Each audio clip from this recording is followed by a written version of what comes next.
Hello friends, स्वागत है आपके अपने यूट्यूब चैनल गायत्री ऑफिशियल में। आपका एसएससी कांस्टेबल जीडी 2021 मेडिकल की डेट आपकी आने वाली है। आने वाली नहीं है बल्कि बिल्कुल डेट फिक्स हो चुकी है। लिस्ट आने वाली है या आपके एडमिट कार्ड्स आने वाले हैं। अब बहुत सारे डाउट्स हैं हमारे साथियों के कि कौन कौन से पॉइंट्स ऐसे हैं जिसमें फ़िट होता है, कौन से पॉइंट्स ऐसे हैं जिसमें अनफिट होता है। तो इस वीडियो में हम डिस्कस करेंगे जनरल ग्राउंड्स फॉर रिजेक्शन के कौन से ऐसे पॉइंट्स हैं कि जिसमें आप एसएससी कांस्टेबल जीडी हो, चाहे ट्रेड्समैन हो, चाहे सीपीओ सब इंस्पेक्टर हो या सीएपीएफ असिस्टेंट कमांडेंट हो, आप वहाँ पर रिजेक्ट हो जाएंगे। मेडिकल गाइडलाइन क्या कहती है? मेडिकल गाइडलाइन पेज नंबर 7 पर आप जाते हैं, वहाँ आपको ये पैरा 6 आप अच्छे से पढ़ेंगे, आपको समझ आ जाएगा। चलिए हम डिस्कस करते हैं पेज नंबर 7 पैरा 6 सब पैरा 1। अब देखिए, जो 29 पॉइंट हैं, जो ख़तरनाक 29 पॉइंट हैं कि जो यदि आपको है प्रॉब्लम तो आप वहाँ पर अनफिट निश्चित है कि अनफिट होना वहाँ पर तय है।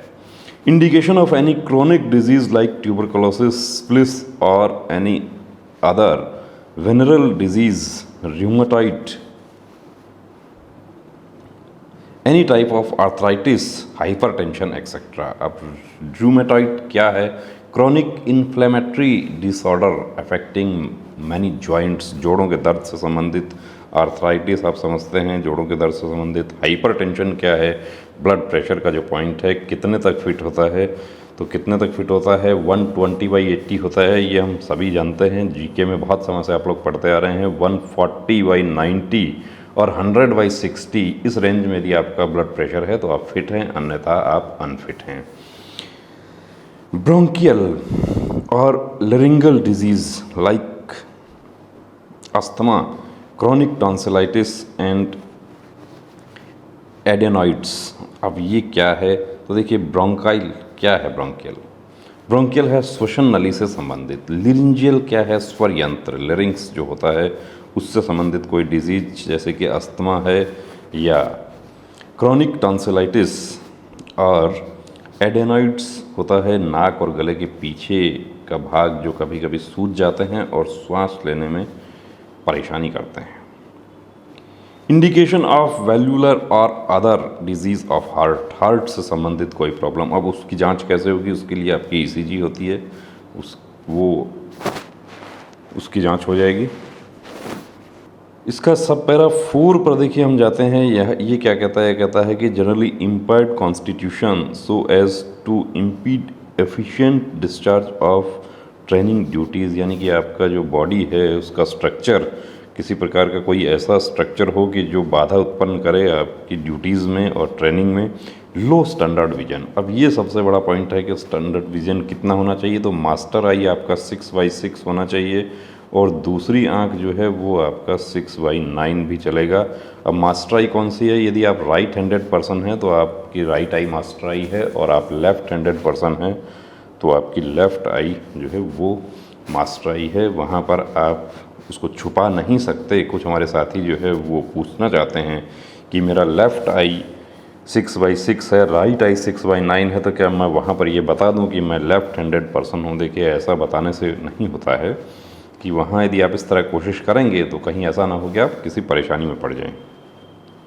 एनी डिग्री ऑफ स्क्विंट, ये आँख का पॉइंट है। ऑटिटिस मीडिया कान का पॉइंट है। डीफनेस, बहरापन किसी भी प्रकार का है तो वो प्रॉब्लम है। स्टिमरिंग, हकलाहट,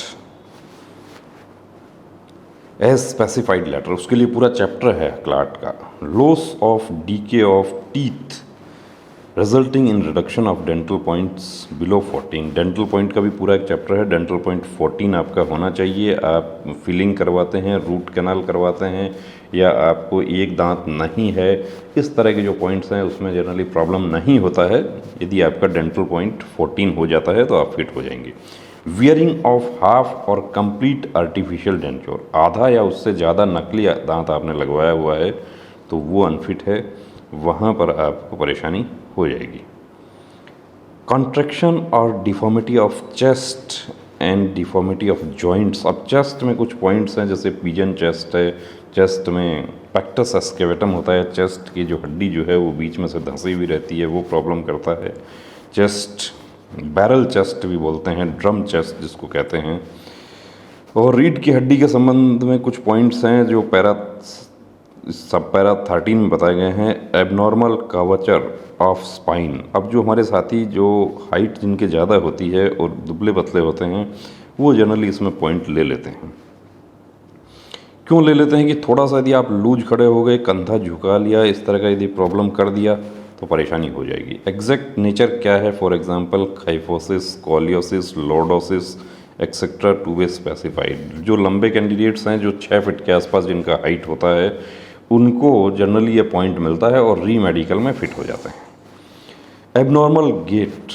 अब देखिए नर्वसनेस होता है, एग्ज़ाम का प्रेशर होता है, वहाँ पर मेडिकल में क्या होगा, कैसे होगा, उत्तेजना होती है, उसकी वजह से आप कुछ ऐसी गलतियाँ कर बैठते हैं कि एबनॉर्मल गेट का पॉइंट जो है वो मिल जाता है कि आपका खड़े रहने का पोस्चर जो है वो एबनॉर्मल है, चलने का तरीका जो है वो अलग है कि एक कैंडिडेट लड़खड़ा के चल रहा था तो इसलिए उसको अनफिट कर दिया, जबकि उसका ना नौकनी है ना उसका पैर की लेग लेंथ जो है वो कम है, उसके बावजूद भी अनफिट कर दिया। री मेडिकल हुआ, उसमें वो स्पेशलिस्ट ने फिट कर दिया।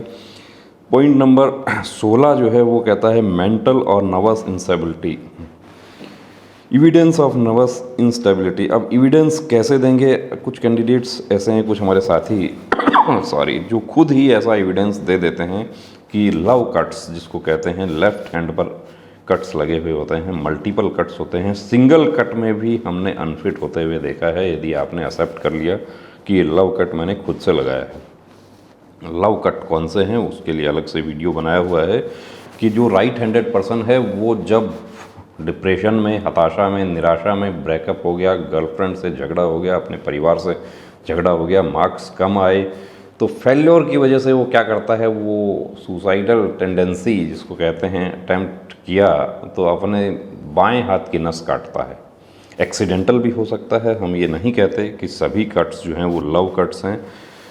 डिफेक्टिव इंटेलिजेंस, उदास रहना, और जो इस तरह के जो कि आपको पूछा गया, कुछ क्वेश्चंस आपको पूछते हैं मेडिकल अफसर और वो आप सही तरीके से जवाब नहीं दे पाते हैं, तो वो भी डिफेक्टिव इंटेलिजेंस, यानी कि आप एक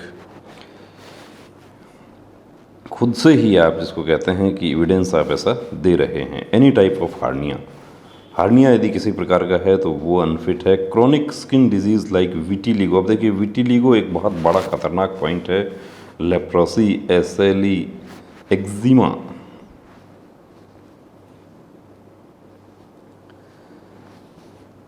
क्रोनिक एक्सटेंसिव फंगल डर्मेटाइटिस, ये स्किन से संबंधित प्रॉब्लम है। बर्थमार्क यदि आपको है तो उसमें आपको टेंशन करने की ज़रूरत नहीं है, बर्थमार्क फिट हो जाएगा।